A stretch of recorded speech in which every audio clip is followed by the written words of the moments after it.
the campus of Alabama A&M University. Welcome once again to This Week at A&M, where we focus on the positive in, on, and around the Hill. I'm your host, Janae Cox. My guest today has an event coming up here in the Morrison Theater on October 5th. The event is the Music Producer Boot Camp. This is a remix workshop presented by multi-platinum producer Craig Groove. Craig Groove has worked with Chris Brown, Nelly, Baby Bash, Stevie Wonder, the Bloodhound Gang, and many more. The event is open to the public at no charge, and here to talk to you a little more about the Music Producer Boot Camp is Mr. Craig Groove. Welcome to WJAB. Thank you, Janae. Glad to be here. Before we get into the boot camp, introduce yourself to our listeners. Tell us a little bit about who Craig Groove is. Okay, my name is Craig Groove, as you said, and that's my professional name, of course. Okay. Not my government name, but I have been producing music since high school, actually, and that was like in the late 80s when I found my love for producing. Mm-hmm. Used to DJ in high school, and had a love for that. But even before that, I was a drummer in a band of my brothers, and it was four of us, and we were a group called the Stevens Brothers, and local people from around here know about us. I was a drummer, and we played local talent shows and did everything at the school and made a record when I was 11 years old. You know, we had the local success, never quite reached that last plateau of that stardom level. But, you know, so as I got older, you know, I found a love in producing local guys in my high school. Found I had a pretty good niche for it, and took it from there. But I didn't actually get professionally into the game till probably almost 10 years later from when I first found the love. Okay. And that's because I guess I had a lot of learning to do, a huge learning curve as to how to get music professionally placed with major recording artists. And that leads me up to today, after I figured it out and saw how much of an obstacle and how hard it was for people who actually knew the business and other producers, fellow producers, that they wasn't really as helpful as I would have thought they would have been in giving me information on how to get in. So I vowed, once I got in and I learned the game, that I was going to reach back and start teaching people what I had learned over the years. And that's where I'm at now, Craig Groove University, my online school, and it's going pretty well. Now, that's right. You have an online school. Talk to us a little bit about that. Yes. Well, it's a school that I teach music production through live, real time, through a program that allows the student to see me and my computer program as if it's on their screen. And I can see them if they choose to cut their camera on, and vice versa. But they're able to, 2 hours a day, real time, get information, and I teach them the techniques of exactly how I do in music production, all the way from creating the song to mixing the song to final mix down. So it's really beneficial because somebody now on the other side of the world can actually interact with me in real time as if we were in the same room. So, you know, it doesn't require a lot of effort on the person's part, just being in class at a particular time, and it's like we're in the same room together. Wow. It works. Okay. Now, you've worked with some big names, Chris Brown, Nelly, Stevie Wonder. How'd that all come about? Well, once again, that came from that long journey of trying to figure out the game, and especially living in a place like Huntsville, Alabama. You won't run into entertainment people on a daily basis as if I lived in New York or Atlanta or somewhere. Right. So I had to figure out a way to cross that threshold. And what I came up with was the path of least resistance, was remixes. Remixes is a way that you can produce a song at no cost to the record label. And you can present it to the record label after you've produced that remix. All you need is the acapella of that, whatever song that is. You have to do a little research to make sure that that particular song is relevant and the label is still working that single. But if you get your hands on the acapella, and there's various ways to do that, you create the music from scratch around that acapella. So then you submit that to the record label, and they only have two things they can say: either we want it or we don't. Right. That's pretty much how I made my way in the door, because once you have some credits, or at least one credit, now they take you seriously. But if you don't have a credit or any credits at all, they don't want to really listen to your music. They don't accept unsolicited material from an unproven producer. It's really crazy, because how can you become a proven producer if they never listen to your music?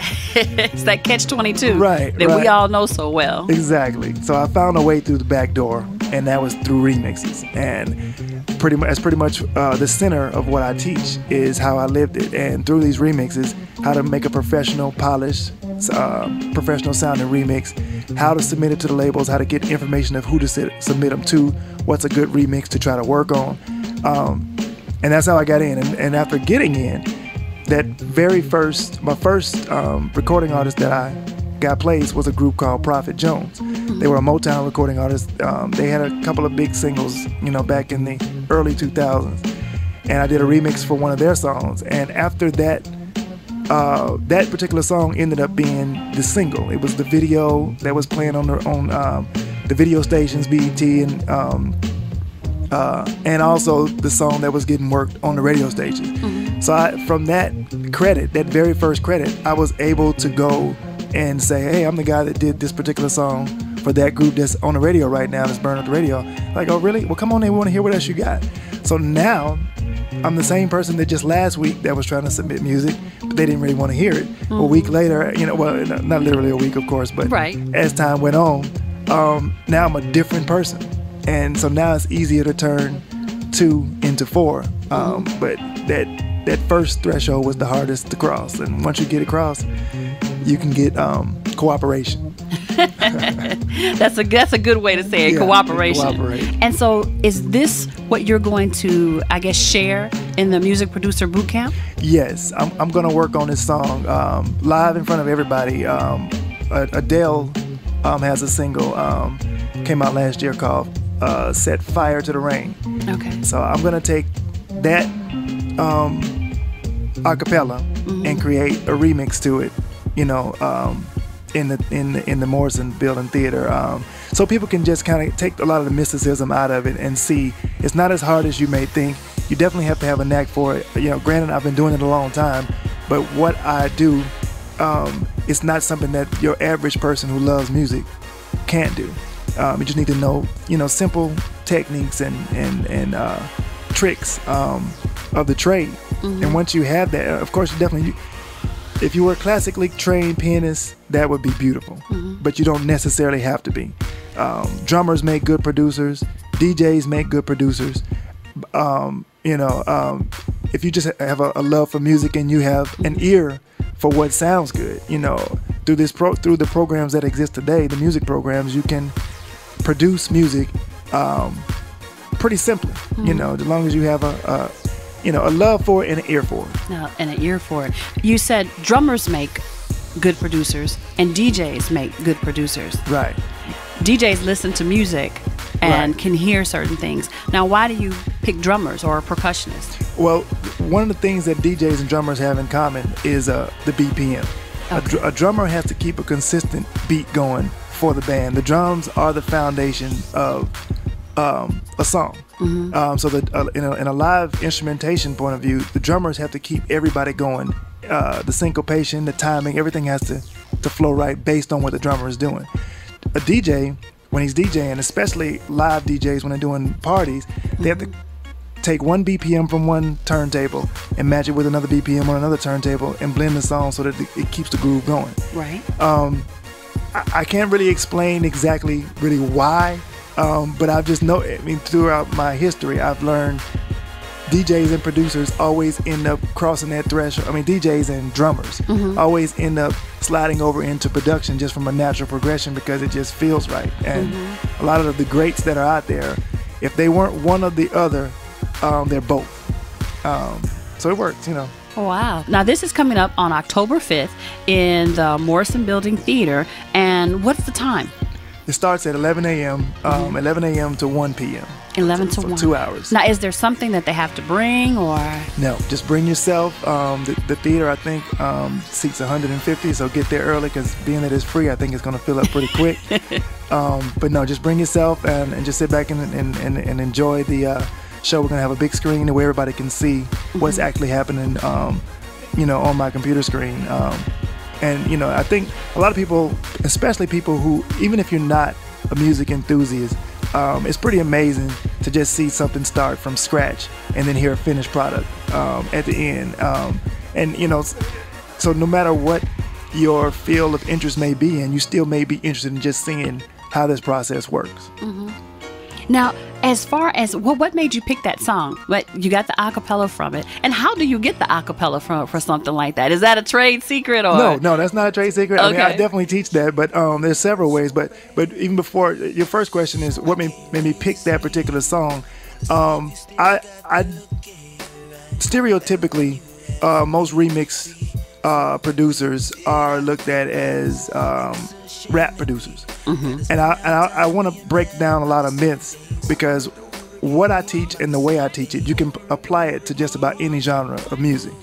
So Adele, and she's doing very well. Everybody knows her music. She's very popular. So I definitely wanted to take something that was very familiar to people, because she's done very well with that first album.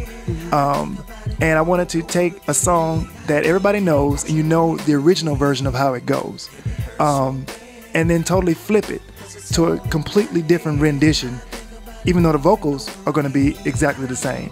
But the music and the vibe is going to be completely different from what they've done on their original version. So that was the first thing. Where to get acapellas from? A lot of there are record pools that you can sign up for, and record pools that give you the new music of whatever comes out instantly. You may have to pay a monthly fee. They have online record pools now. That's one way.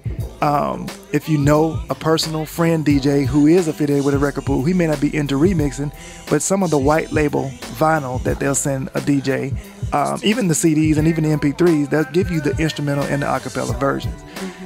The point of the record labels doing that is to hopefully get more airplay out of the song. So on some of the mix shows, for example, they'll blend in a certain acapella with a different instrumental of another song, whatever the case may be. There's several ways you can actually get your hands on them, but the original intent wasn't necessarily for producers to do remixes to. It's becoming popular now to get a hold of the particular remix, but it also requires some research. You don't want to remix something that the label is not interested in working any further than where it is right now. You want to kind of make sure that this song has some legs. Sometimes they want to go on to the next single and they forget all about that particular version. So it just takes a little research, but you can with the internet these days, research is really easy, The internet brings everybody right next door. Yes, exactly. Yes, that's amazing. Now I want to go back to your online school. How would someone get in contact with you if they were interested in finding out more information? You can go to craiggrooveuniversity.com, and there's a contact form on there where everything comes to me. Ask a question. The number is on the website all the information that you would need to know about signing up, information about the actual class, what it entails, the curriculum, is all on the website. And it's pretty straightforward. I get a lot of questions about, how long is it? I kind of cut straight to the chase. You're live online 2 hours a day with me. And it's not like, I don't, pass the buck and get somebody to teach this or teach that. I may get to that down the road, but right now I like the fact, and I think the students like the fact that they're getting the information directly from me. And it's like, so it's no misinformation. There's no bad translations in what I mean and what I say. And then they see what I do real time.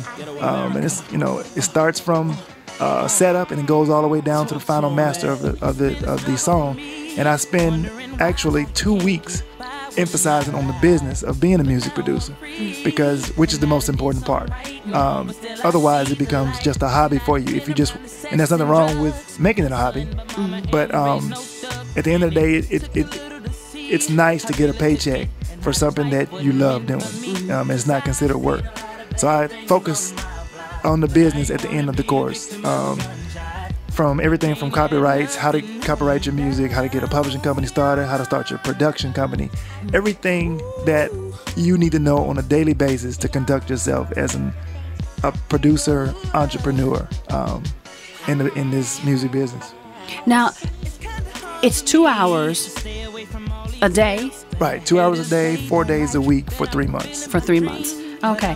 Now, not to go into the trade secrets of your online, but what would you say is the worst scenario, as far as, I guess not maybe the worst scenario, but what's the worst thing that stops people from achieving as a music producer?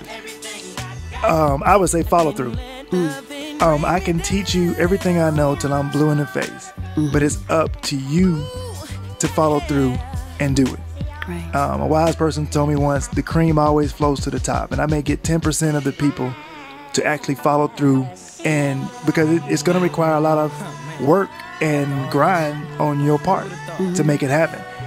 You can have this knowledge, but if you don't put it to use, it's just information on the brain going to waste. So that's one thing that I see a lot. People are more into the glitz and the glamour of the music producer. They watch the videos on BET and they see the glamour of it, but really it is work. It just so happens if you love it, it's not work. But if you just get caught up in the bling bling of it, and I know that is an element of it, and if that's your thing, cool. But the reality of it is, when they cut those checks, they want to make sure that your product is going to work. It has to sell. It's a business at the end of the day. And if your product, they spend money on you to produce this music for this particular artist, and it doesn't do what they need it to do, then that's one client you don't have to worry about calling you back. They're looking for proven results and consistency. It's a business, and they're trying to make money. Wow. I don't think most of the time, when someone gets into their own business, one of the things that they don't think about is the failure aspect. Right. They always think about, okay, what can I do to make it? But one of the questions I think people fail to ask themselves is, what do I need to do not to fail? Right.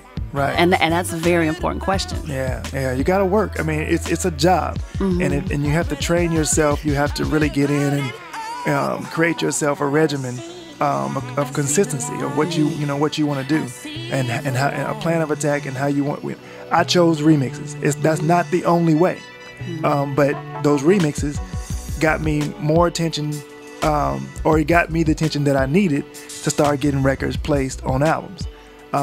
And that's where the big moolah is, because once you get on that album, a remix, you get a flat fee for your services, and thank you for your time, and the money is good, but it's a flat fee, whereas record sale royalties can go on forever and ever and ever. So every time that remix is played on that album or record or whatever, you get some royalties from it. Not a remix. Every time a remix is played, the original writer who wrote the original song, the original version of the music, he gets a check.